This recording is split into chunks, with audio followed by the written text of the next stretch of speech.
Okay, I believe we're live. Yeah, what do you think? Yeah? Okay, great. All right, thank y'all. Yep. So today I'm going to, we're in the process of this virus, and now we're going into the process of economy. And we're going to find that that's much more dangerous than the virus. Yeah, because there are millions and millions and millions of people out of work right now. And none of those people have money to pay their mortgage, and none of those people have money to reopen their restaurants, or start up their business and pay any of their employees wages right away, because usually it takes a few months of work and capital, in order to have the business running, and you're paying everybody as you're going, but you have that money put aside. That's how business works. It's how people get paid.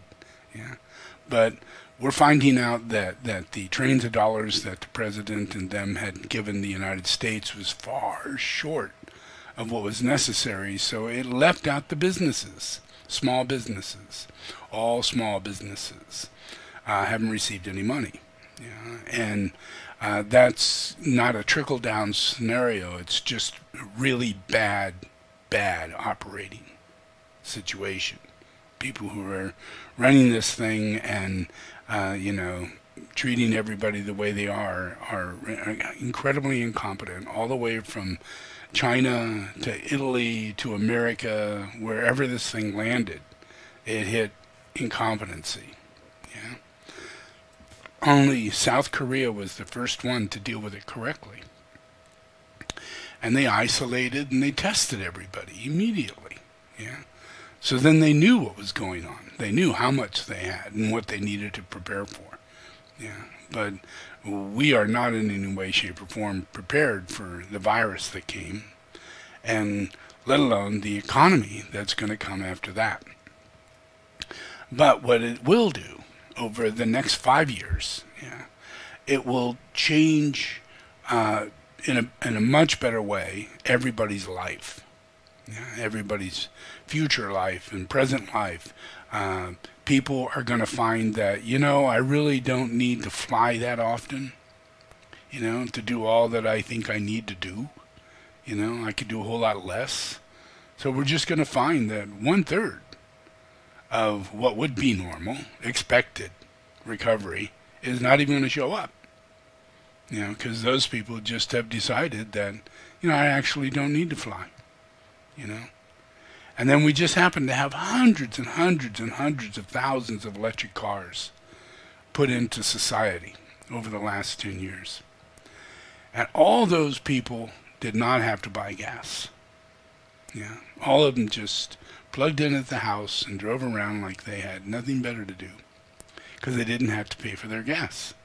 But anybody else who had to pay for gas, that meant you're not going to get groceries. That meant you're not going to pay your electric bill. That meant you don't know, and that's a large amount of money. Even though we're supposed to stay in home, look out there, very few people did. They still got in their car and they still went places, because it wasn't subjected by law that we had to do this. So the amount of people that are at food banks, they're in the miles, and they're waiting days in order to get a box of food. These are average, everyday people who have been working all their lives, and they have nothing. They don't have any extra money. Their relatives are in exactly the same boat. They're below middle class. So the last time they paid their mortgage was the big lump of money that they had, and they haven't received a check since. So both the wife and the husband and anybody is not bringing any income in, and that really wreaks havoc on people in 2 weeks' time. But this has been over a month, and starting in the beginning of March, people started closing jobs and asking people not to show up and really slow this thing down as much as possible. So it's been going on now for almost 2 months. And it will go on for a very, very, very, very, very, very long time. Yeah, and we just don't think it will. But people are afraid. They're too afraid to think that it's perfectly safe to just head back out there, and be the first one to find out that wasn't a good idea. Yeah, so there's a lot of people who are going to take it slow, and lie their ass off as to why they need to stay home. I'm sick, I got a cold, I'm not feeling that well. Oh, okay, yeah, sure, stay home, But I doubt very much if people are going to be jumping out there. Yeah, and the people who are making an income, that process of being able to catch up is going to be incredibly slow because of the amount of people unemployed. Everything is inside of everything. This business supports that business. This community supports all of this that's going on. And if everybody doesn't come out of the house and nobody goes to work and nobody can do anything in any of those businesses in your entire town, in your entire state, your economy has shut down. And that is individual economy.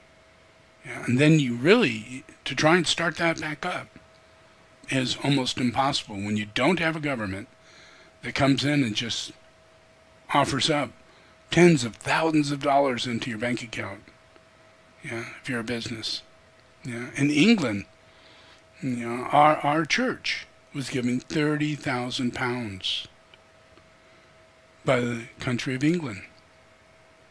Just showed up in the account in order to help us through the process of nobody coming to the shop. And that happened in every shop on our street. Every shop, every single business. So they can go home and they can eat and they can pay their bills and they can live without going crazy. But that is not what's happening here. Is 100% not what is happening here. $1,500 is not enough for the average household to make it through catching up. Trying to pay an electric bill because they can't get the electric company to waive. And they're not sure they're going to. They're not sure the water company. They're not sure the gas company. They're not sure anything's going to be shut off.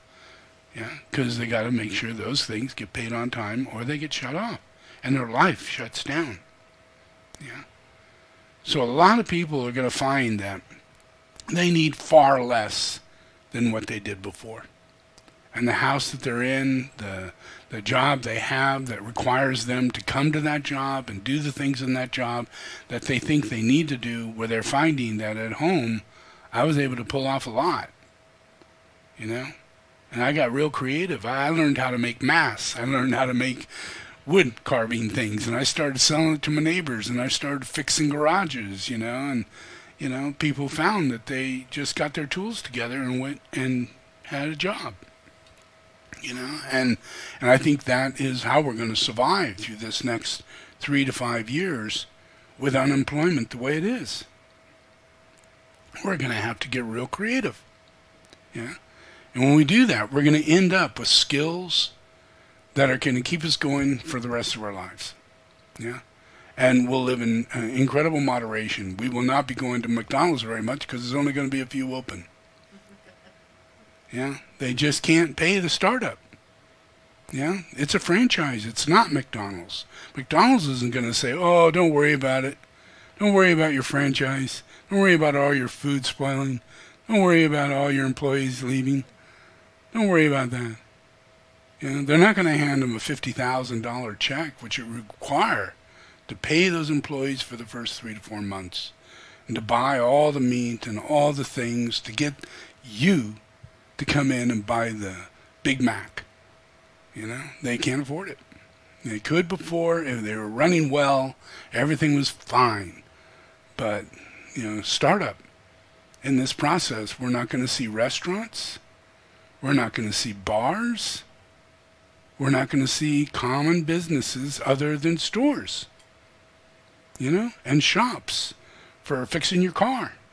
Things that need to get done, things that fit our needs, and not other things, because those things just simply won't get started up. You know? So it's going to be quite a wild process, you know, for the next 5 years. But that next 5 years, everybody's going to be thinking in their mind, this is happening again. This is happening again, probably before the end of this year. It's happening again. We all got to bunker down. What are we going to do? Are we going to be able to survive a third time? A second time? You know, get wise. Know that this isn't the only time it's going to happen. We've had this happen over and over again. We've had flus, but now we got this. Yeah? We had the HIV. Yeah? And all we had to do was stay away from gay activity. Yeah? And give ourselves a lot of leeway in knowing that these things are very contagious. Yeah? So that was closed down considerably. Yeah? But this is a totally different thing. It's a virus. Yeah? And the same virus that we're dealing with today, you know, that same cycle keeps coming around. It keeps coming out of the same country. You know, we had our swine flu, we have this, we have that, and they're over there doing all kinds of weird shit in the lab, and it ekes out. Yeah, that's where HIV came from. Yeah, out of a lab. Came from monkeys. You know, people didn't have sex with monkeys. People didn't have sex with bats or pigs. It was through labs. You know, and they always say it comes through the droppings in a market or something like that, and it, you know, creates this, you know, opportunity for it to grow and bleed into our system. But that we always find, if we investigate it, that's untrue, that is easy, you know, way of explaining it. But if you investigate it, you find the source, and there's a lab nearby that actually created it, where the area was infected. You know, so this is gonna be a learning tool for all of us, because we need to prevent this from ever happening again. Yeah, there are systems that we could do inside our World Health Organization if we apply it correctly. Yeah, but the World Health Organization isn't the World Health Organization. It's just a bunch of politicians that's not doing their job. And if they did their job, they would know this very thing is what's going on. Yeah, they do their best to try and solve that. Yeah, you know, but our process is going to be that we're going to have a long-term shift, and that shift is going to bring us everything in conflict has to do with our soul. Yeah, so these are going to be unsurmountable, enormous mountains of conflict over the next 5 years. Unsurmountable, you know. You know, just trying to get past it. If we go through another virus, through another cycle of the same thing, it's going to be just devastating to our psyche. Yeah, our ability to know whether or not we're going to be the next one. Are we going to go with this whole other 200,000 people dying in the next fell swoop? You know, oh my God, I'm in the 50s. I'm probably that group. You know? Yeah. That's horrifying to imagine life like that. You know? So our process is to realize that this shit happens, and that we need to give ourselves as much protection as we can at all times. And always know that a cold could be something other than a cold. When someone's sneezing and wiping their nose and, you know, having a cold, you know, don't go to work. Whether it's a cold or the flu, whatever symptom it is, stay at home. You know, nurse it till it's gone, completely gone. You know, and businesses have to learn to incorporate that as a paid leave, so that the person has a right to behave properly, you know, be paid for it, you know, and then come back. And that way no one else in your whole group gets sick, and you're actually making money by people coming to work. Where if you're the employer and you've got one person comes in, the next person gets sick, and another person gets sick, and after a week you got 4 people out, you know, your whole growth of production is down dramatically. Your income goes down dramatically. just simply because you're not compassionate and empathetic enough to deal with the circumstances of the soul. It's in everything. Everything has to do with the soul, and every conflict has to do with the working out of conflict under the soul. Yeah? So we have to do this through fellowship, not through individuality. You know, to attain soul, it has to be done through fellowship. So there's a science to facilitate this, and I've been practicing this science as far as anybody's ever known me. You know, so, and now there are physicists that are aware of the science, and science is the science of God, and that we are a temple, the earth is a temple, we are all a temple, and that due to the fact that this is a great big psychic phenomenon, yeah, that we can't really be messing around. We can't be impure.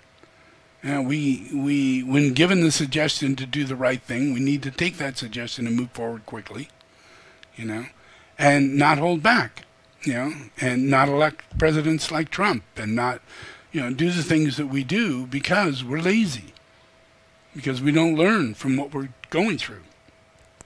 We spend too much crazy time watching football, baseball, basketball, you know, things that just fulfill your, you know, your habits. And then that just leaves you in a state of inertia to where for a whole 10 years, all you learned was the stats of baseball and football, and people who don't exist, who don't have any real presence on earth for any reason whatsoever other than the score they got running around a base. Yeah? As though that has something to do with anything. But yet you know nothing of Jesus. You know nothing of Jesus' followers. You know? And all that has gone on. And that this is a temple. Yeah? You know, so we're given a time, we're given an opportunity to be able to receive these kind of teachings, you know, and receive the energy that's coming from the science of God. Yeah? So in the science of God, there's this little thing, and we all look at the pyramid, and we know that there's this great pyramid, and we wonder, oh, why, you know, such a big pyramid. Yeah. Well, the pyramid has a direct relationship to the earth, and it's not just a big fancy pyramid sitting on the earth. It actually has to do with the earth itself, and what is the purpose of the earth. Yeah. So this is a little something here. Nope, not that one. This one. Yeah.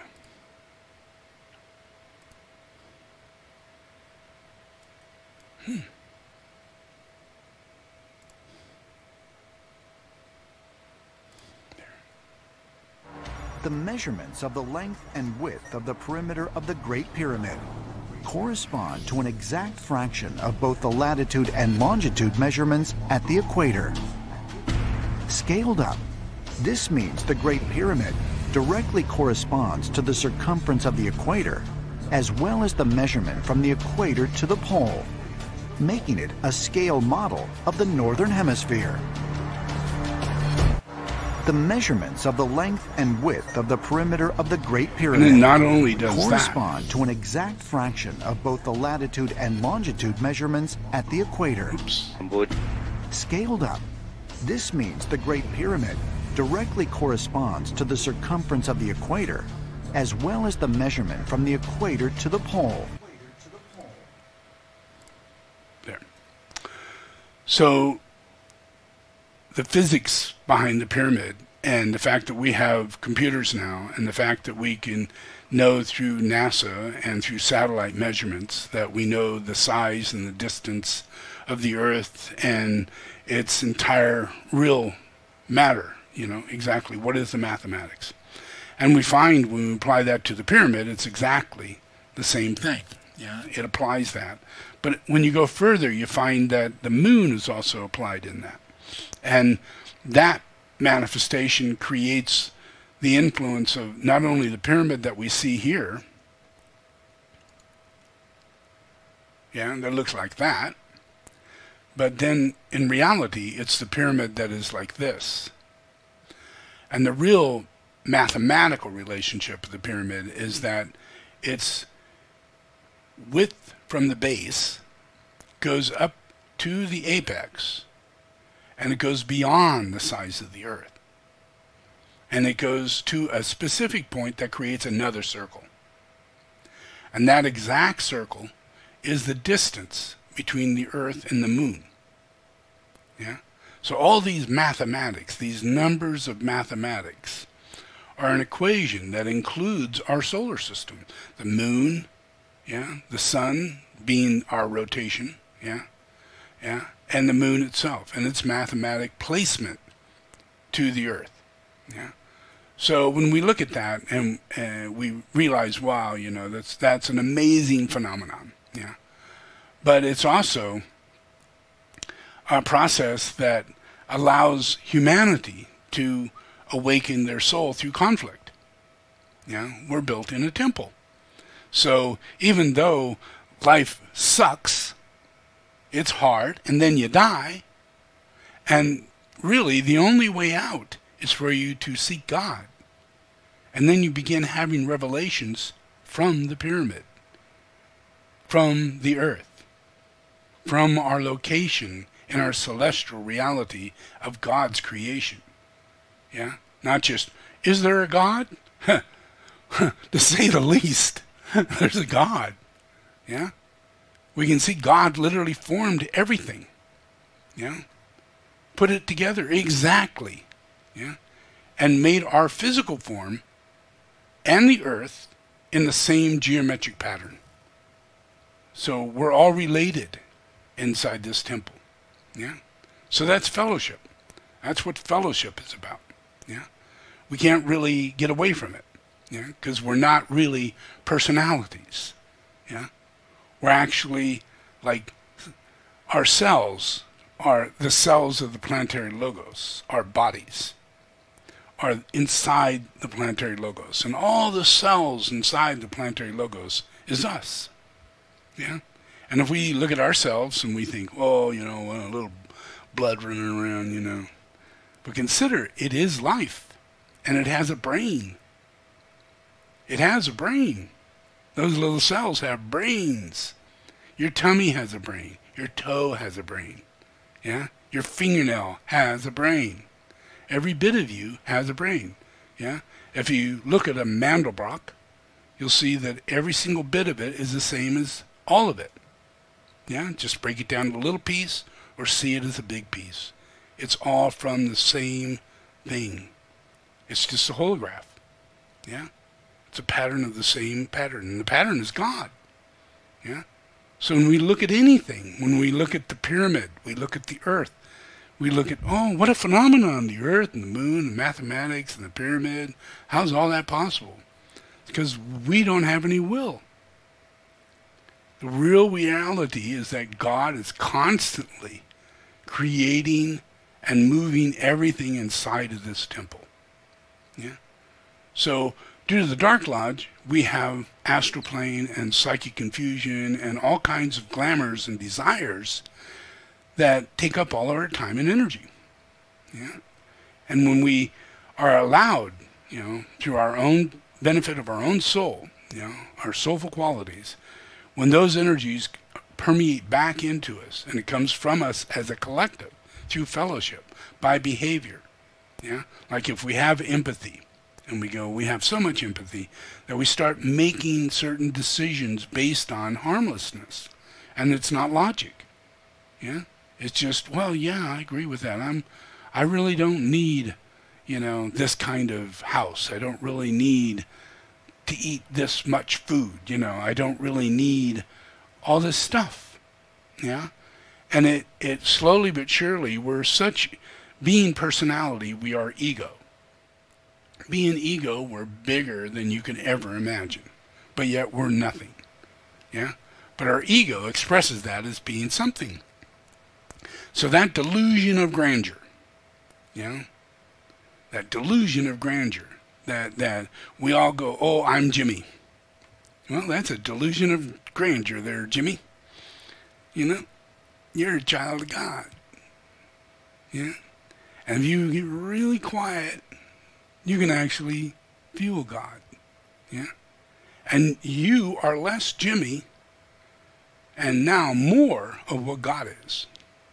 Yeah? And God is your will. Yeah? Something happens, and so it doesn't matter who it is. When the personality is relinquished, the soul enters, comes in and takes a place. But it only happens through conflict. Like at the last moment of dying, like in a car wreck, like when somebody is really hostile towards you and you got to try and work it out. You know, you're gaining soulful intuition, gaining soulful empathy and certain ways of seeing things without that delusion of grandeur. Yeah, because you start off by going, why me? Why? Why? You know, everything's why? You know, how come I don't have any money? Why? You know, it's all that. That is a delusion of grandeur. You know, and it's our first expression. You know, I'm being ripped off. I'm being held back. I'm getting no power. Listen to all the women out there. We're totally unpowered. We got to get our power back. Well, did anybody hear why? Yeah, we have. We've heard that a lot. Yeah, why? Yeah, it's just always there. It's the same sound that comes from having power. Yeah, because when you don't get what you want, you go, why? And that having power, the only reason why you're saying why is because somebody take your power away.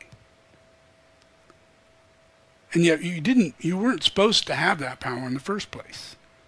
So some terrible karmic event takes place. And it makes you go, why? Yeah? And it's that time that you got to lighten up. Yeah? Because there is no such thing as being disempowered or anybody out after you or you're not getting what you want, nothing getting done, you know. None of that stuff actually exists. Because everybody's got freedom with God. And they're doing their thing with God. And you don't know what that thing is. Yeah? But if you have that expectation, that ego, that process going on, then, you know, you could believe that you have to get on an airplane once a month, every Thursday, all the time, and have these meetings, and have these commitments, and have these obligations, and yet you don't.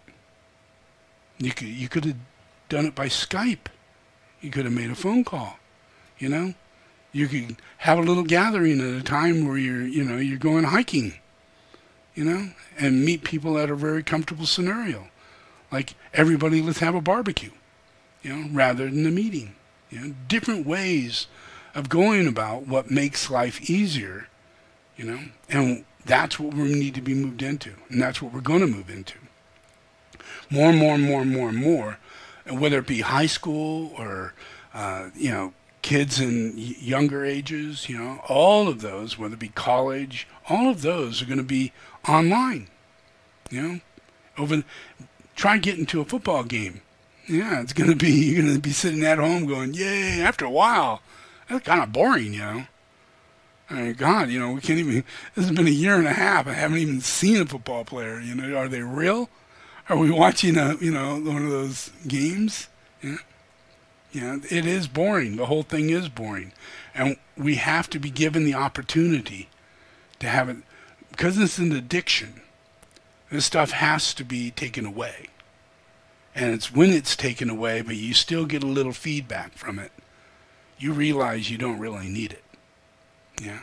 And you realize where your money's going. And what a waste of amount of time you're putting into that when you could have been camping. Yeah. You could have been hiking. Yeah. You could have been canoeing. Yeah. Rather than, you know, this is the event of baseball season. You know, but there's other seasons. There's outdoor seasons all year round. They're really nice, you know. And you're the one getting the exercise. You're the one getting the fulfillment. You know, so I think that that's where we're moving. Rather than going into sports and things like that where we have to gather together, I think that we're going to go into the national parks and we're going to start supporting them and financing them and helping them have better park systems and really nice, places to stay. Yeah. Because in the heart of the soul, when you're in your soul, that's really where you want to go. Yeah. And we're all in our soul. So we're all going to end up in this place. Yeah. Because we have the largest national parks in the world. But yet we don't really take advantage of that. And they close a lot. They don't have the money. They're very worn down. Because people go there, but they don't really give much support. And they needed more added support than just people going there. Yeah. So there's all of that. Everything, all of this is the awakening of the soul. And it's all happening due to the reality of the science of God. Yeah. It's activated here in Shambhala 24/7. Yeah. All the sciences of what I do, all these little bajras and everything that I do are all a part of the fact that we are a science of God. Yeah. And that with this science going on, yeah, it gives us the opportunity to have the vibration to pick it up. So as that increases, a lot of things are going to happen on this earth. Yeah. And they're not going to be devastating things to where, like massive earthquakes or nuclear war or something like that.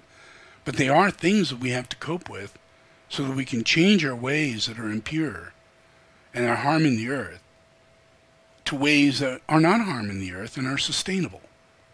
Yeah. And our economy is low because we live in a small house. And we have solar because we don't need electricity. Yeah. And our toilet doesn't flush. It's an incinerate, or a separate, or some kind of thing that literally doesn't need water to flush it. And you just go to the bathroom in it, diverts the pee in a different direction, that gets taken care of in its normal way, yeah. But then the rest just turns into compost, dried compost, and you could utilize that, yeah. And that lasts a good month, so we don't need the systems that we're in. Yeah, we could live in a totally different way, in a very pure way, and have a lot of free time during the day because you're not having to work so much to pay the bills that you're having to pay. If you only have to make $500 a month, because you can live on $500 a month, just imagine what kind of job you need to get. Probably none. You could do it all online. You could do it all through your friends. You could do it all through the internet or other ways. And you can make $500 a month. Yeah. You just need to live in a small house, have solar, don't have a flush toilet. Yeah. Yeah. Have everything electric. Yeah. Have an electric car.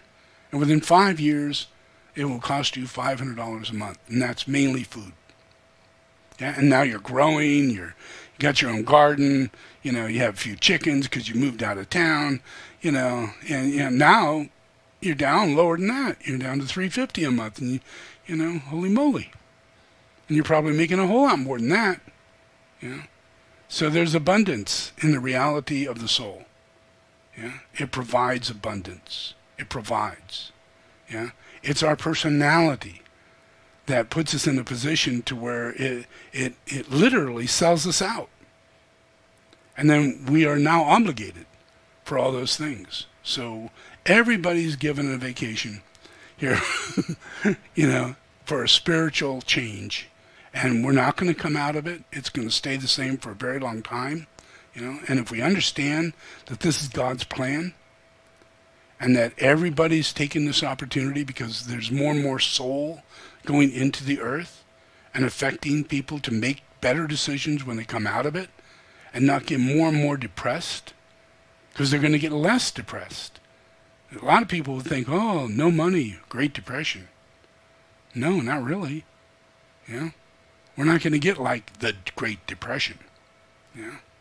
We're going to get in a totally different scenario, because we have new technologies and new advancements of the internet and everything, where people can actually make money where they never had that opportunity during the time of the Great Depression. Yeah. So we're in a totally different scenario. Be positive about your creative abilities to make the amount of money that you need to make without having a regular job and go about your life. Yeah? Okay, so let's meditate.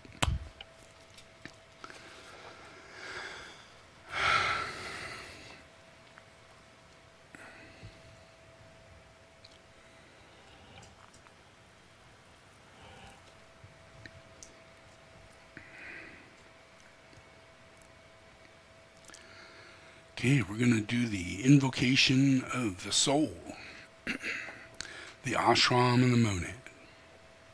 Just repeat after me.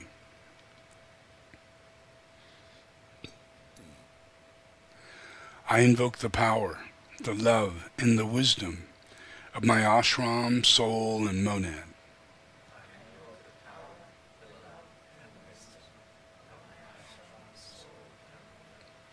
To guide me into the right activity in the plan.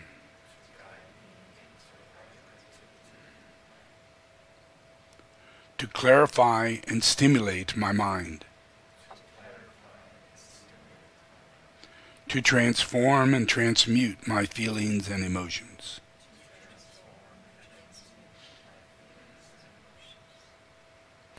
To energize and vitalize and heal my physical and etheric body.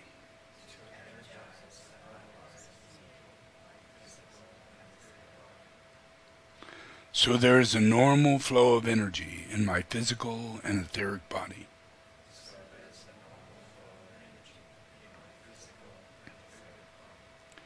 Through this day and every day, I ask this in the name of the Christ to serve the One.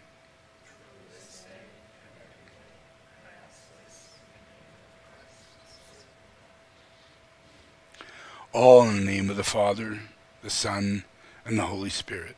Amen.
Just do the Om. When I do the Om, take a deep breath.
Okay,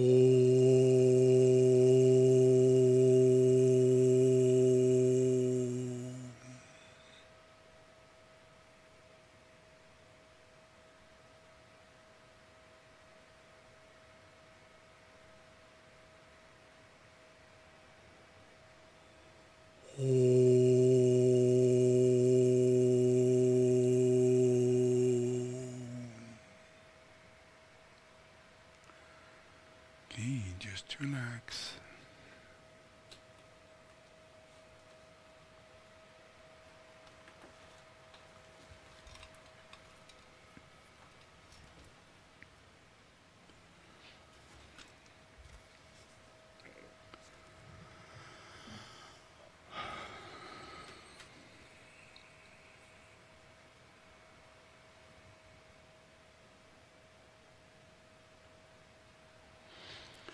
One of the things you might want to remember is that in the Bible and in most spiritual teachings, it talks about how money could really be the root of a person's personality, and that it's the hardest thing to give up.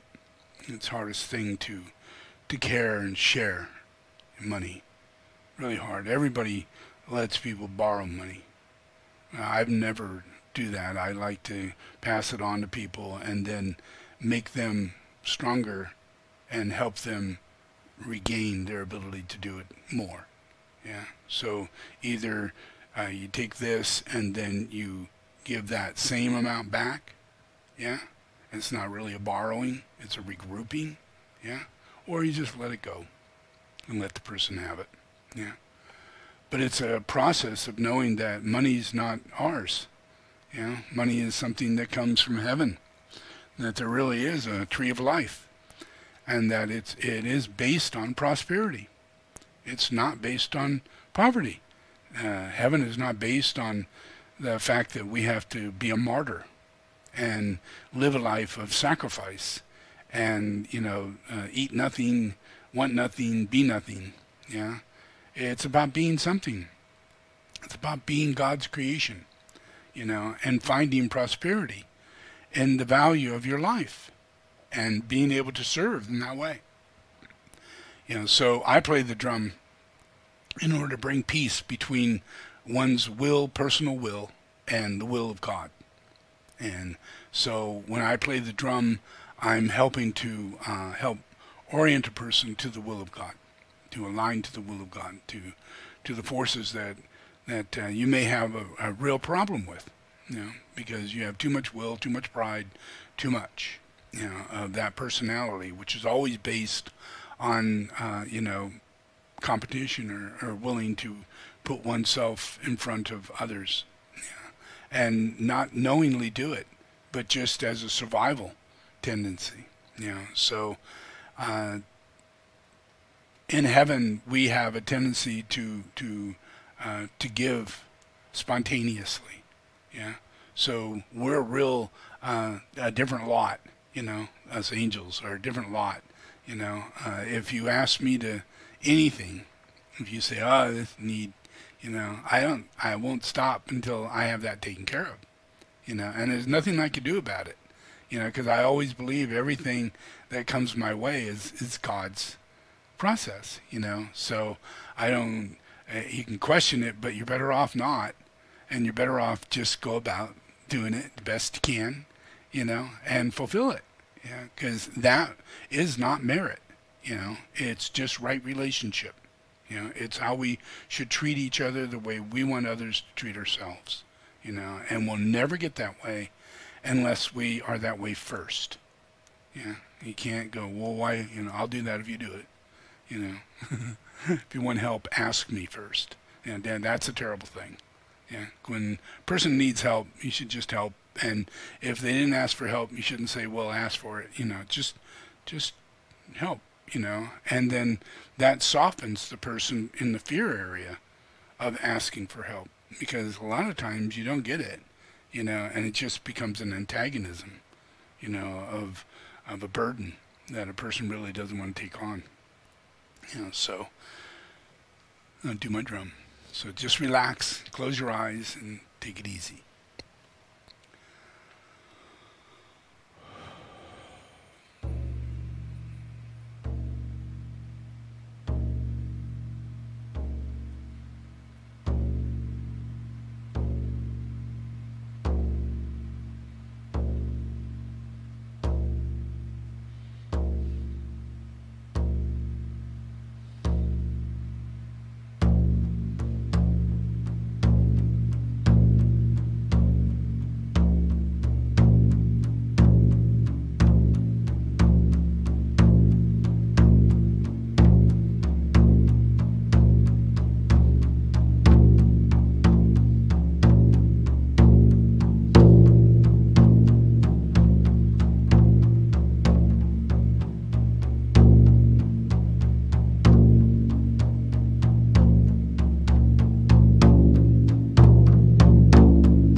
Om.